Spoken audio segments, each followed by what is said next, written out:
Hey guys, it's time to Nephis and Chill, and as most of you may know by now, Champion Points 1.0 is gone, and it has been replaced by Champion Points 2.0 as of yesterday, at least on PC. For those of you playing on console, this patch, along with the Champion Points 2.0 system, is going to hit you guys in about a week, on the 16th of March.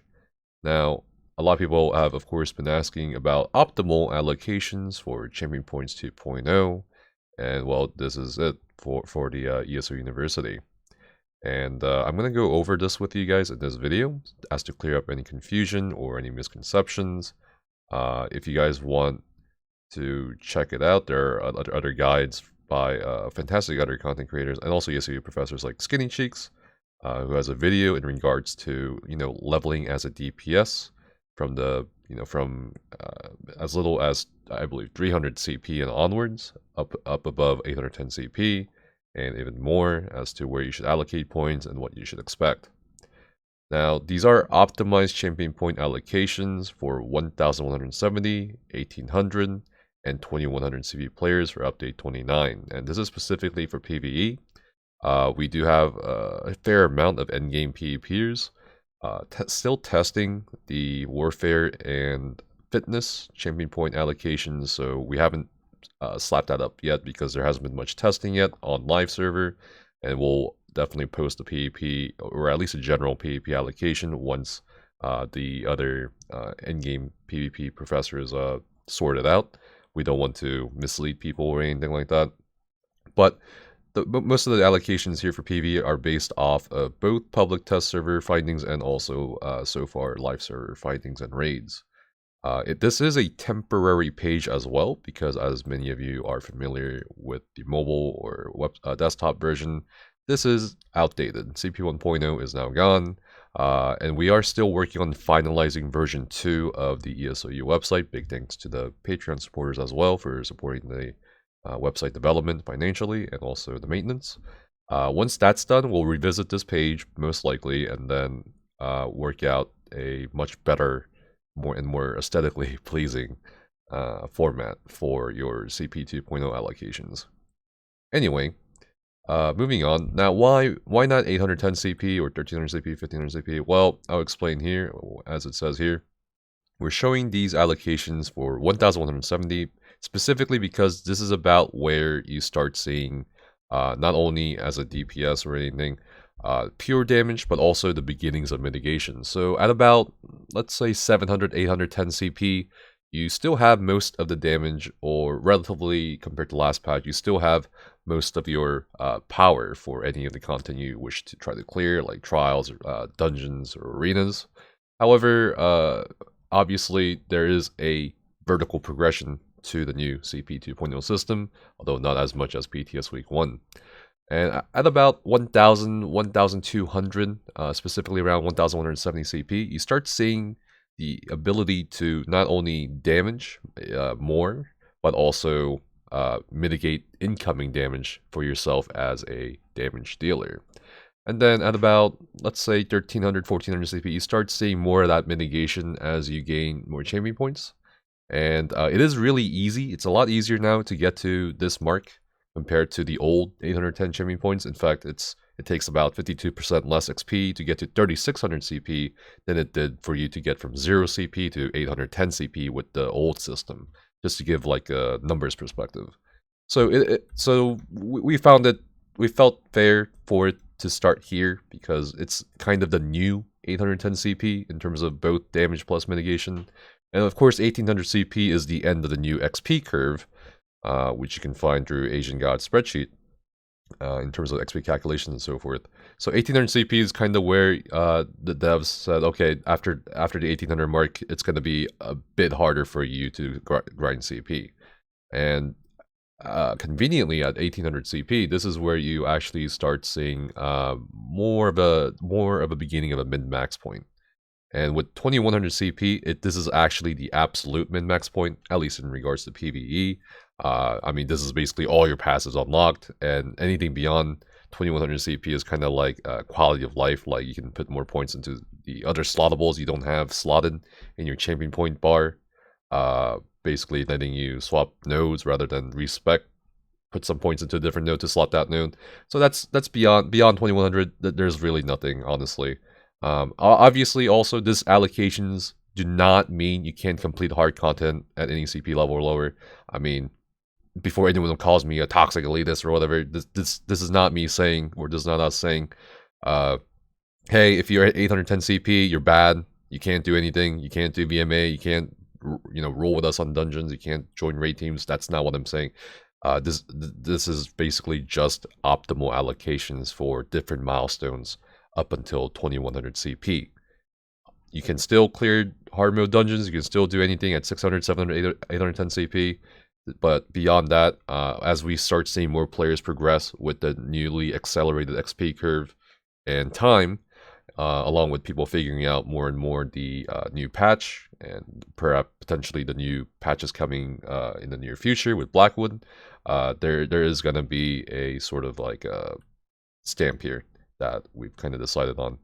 But anyway, due to the nature of CP 2.0 and the builds that people do, whether it's for solo builds, 4-man builds, or whatever, there are obviously many slottable choices or passive pathways early on if you don't have 2100 CP or something like that, or a bunch of CP to decide what you want to do.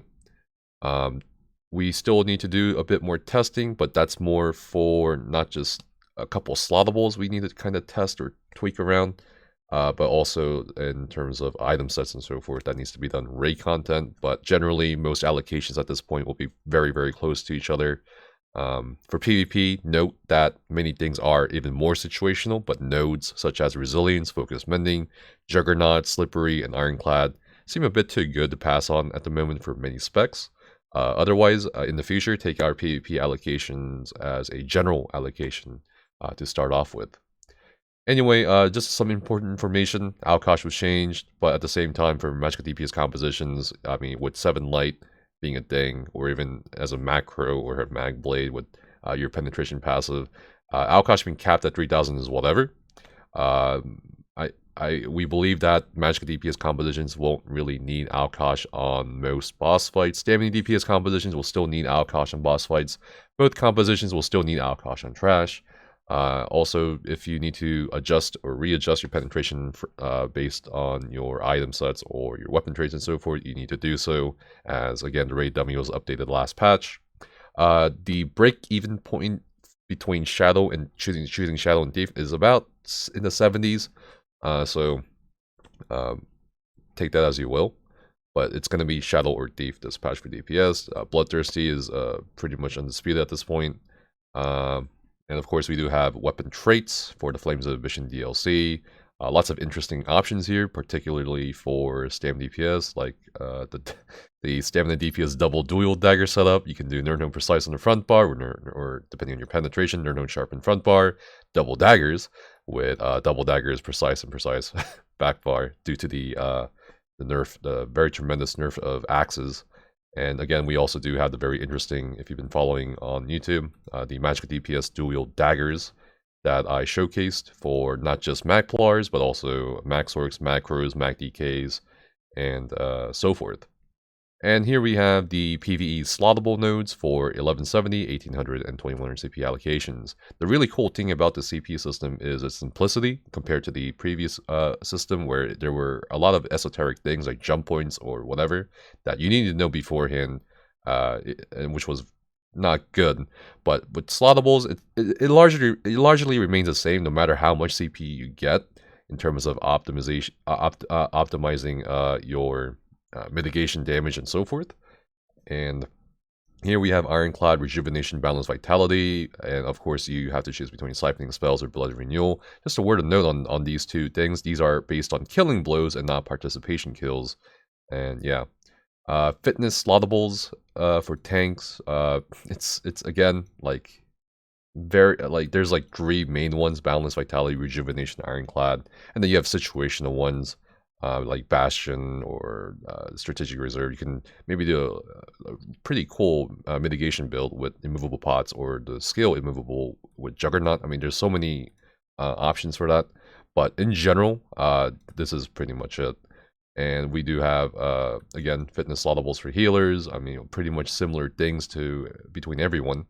Again, it kind of diverges on the warfare slottables here between DPS, Stam DPS, and tank and healer. And what's really interesting is that as we get more levels, or rather champion points, it starts kind of merging. As you can see here, the fitness passives on every role at about 17, 16, 1800 CP kind of just start merging. I mean, it's like at a certain point, everyone's going to have pretty much the same passives. Maybe you'll have some divergent paths, like, oh, do you want to go for Tempered Soul eventually? Okay, then put some points into Piercing Gaze at this point, or a bunch of different paths potentially. But you start getting the sense that everything starts merging. I mean, here, like, the only difference between Magic DPS and Stam DPS in terms of passives at 1800 or so is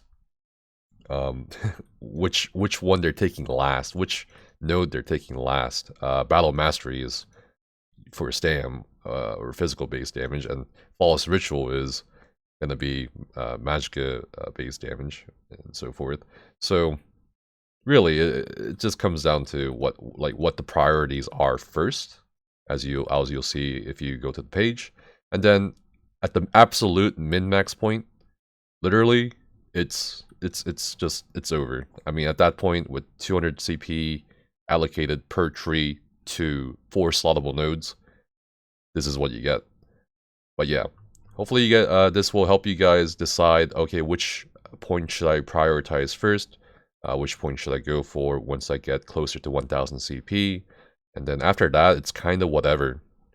There isn't too much to optimize, but yeah, this is pretty cool to show that anyone at any CP can do things, and also that there isn't too much of a huge disparity as there was with CP 1.0 allocations.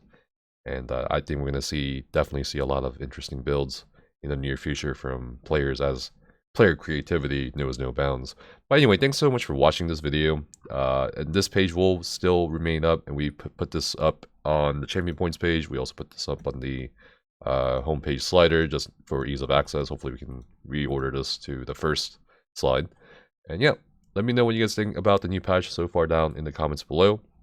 In terms of performance, it was a very surprisingly smooth patch launch, and then I will definitely commend the devs for that, considering that they're still working from home. So hopefully the next patch launch will be as smooth, or if not smoother.